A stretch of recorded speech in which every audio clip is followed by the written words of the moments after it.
Today I want to talk about a character I absolutely love.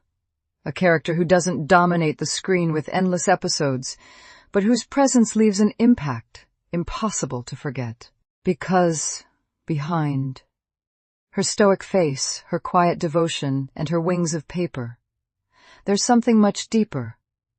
A mentality that exposes one of the most painful truths about human nature. What happens when peace becomes a dream too fragile to survive reality? This is the tragedy of Conan, the angel of the Rain Village. Conan's family was killed in the Second Great Ninja War. She was left alone, a child in a world that devoured innocence. Then Yahiko found her. Together they survived. Later she discovered Nagato, dying in the mud with his dog. She carried him back, unknowingly forming the trio that would define her life. When the Sannin appeared, Jiraiya fed them. Conan folded a flower from the food wrappers, a symbol of gratitude, resilience, and beauty in a world of blood. Jiraiya stayed. Orochimaru wanted them dead. And Conan, even as a child, showed a resilience most adults would break under. But idealism doesn't survive war. Two events destroyed her innocence: Yahiko's death and Obito's corruption. These weren't just plot twists.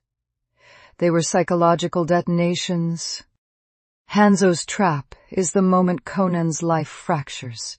A kunai at her throat, another thrown toward Nagato and Yahiko. The choice: kill Yahiko, and Conan lives. But Yahiko takes the choice away.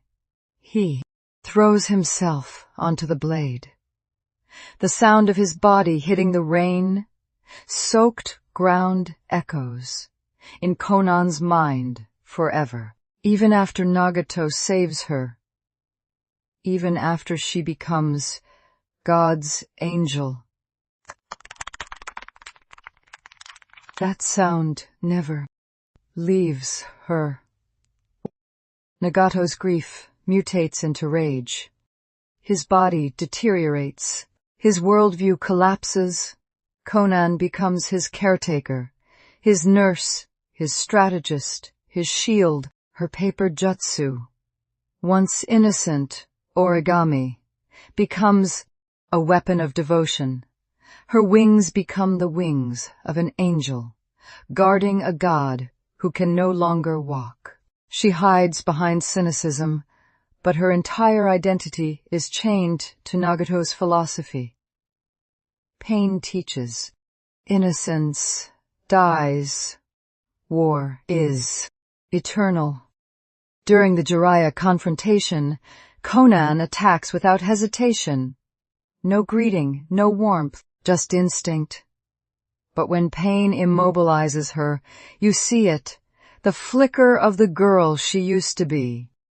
Later, during the Leaf invasion, she interrogates Shinobi with a cold mask. But the mask slips, her stoicism cracks, her eyes tremble. And when Nagato prepares to use a jutsu that will kill him, Conan begs him to stop, not as a soldier, not as an Akatsuki member, but as the last person who still loves him. When Naruto confronts Nagato, Conan shields him with her body, ready to die. But Naruto stops. He speaks. He listens. And Conan watches, horrified, as Nagato is swayed. Redemption doesn't erase sins. It doesn't fix the world. But it gives peace to the person who chooses it. Conan sees the last piece of her past fade away. And she chooses to walk away from the Akatsuki, carrying the bodies of her childhood friends.